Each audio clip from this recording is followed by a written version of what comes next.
गोंदिया जिले के डांगुरली गांव से एक दिल दहला देने वाली घटना सामने आई है। 20 दिन के मासूम बच्चे को उसकी ही जन्मदात्री मां ने नदी में फेंक कर मार डाला।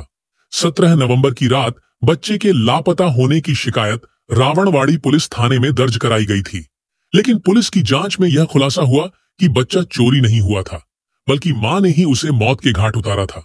जिला पुलिस अधीक्षक के निर्देश पर जांच तेज की गई और 19 नवंबर को महाराष्ट्र मध्य प्रदेश सीमा से लगी वाघ नदी के पानी में मासूम का शव तैरता हुआ मिला, जिसके बाद पूरे क्षेत्र में सनसनी फैल गई।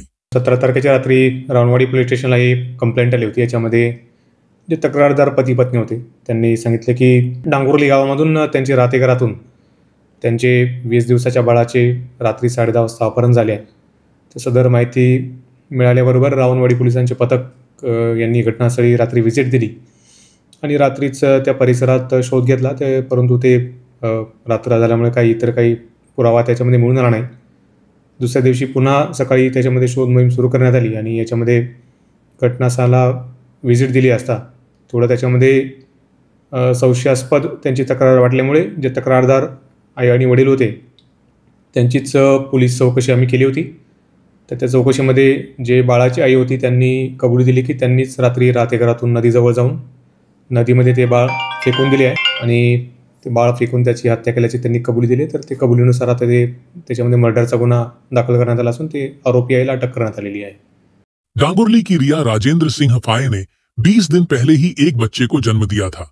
17 नवंबर की रात करीब 10 बजे रिया ने शौचालय जाने के बहाने घर से बाहर कदम रखा और कुछ देर बाद लौटकर उसने कहा कि बच्चा गायब है। परिवार ने रात भर आसपास तलाश की, लेकिन बच्चा नहीं मिला, जिसके बाद रावणवाड़ी पुलिस थाने में रिपोर्ट दर्ज कराई गई।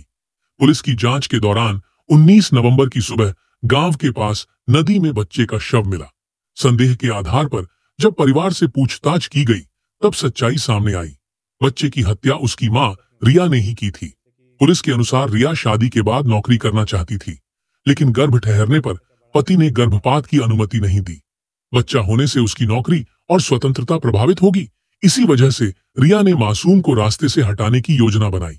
17 नवंबर की रात उसने मौका पाकर अपने ही 20 दिन के बच्चे को घर के पास बहने वाली नदी में फेंक दिया। पूछताछ में रिया ने अपराध कबूल किया। पुलिस ने उसके खिलाफ हत्या का मामला दर्ज कर लिया है।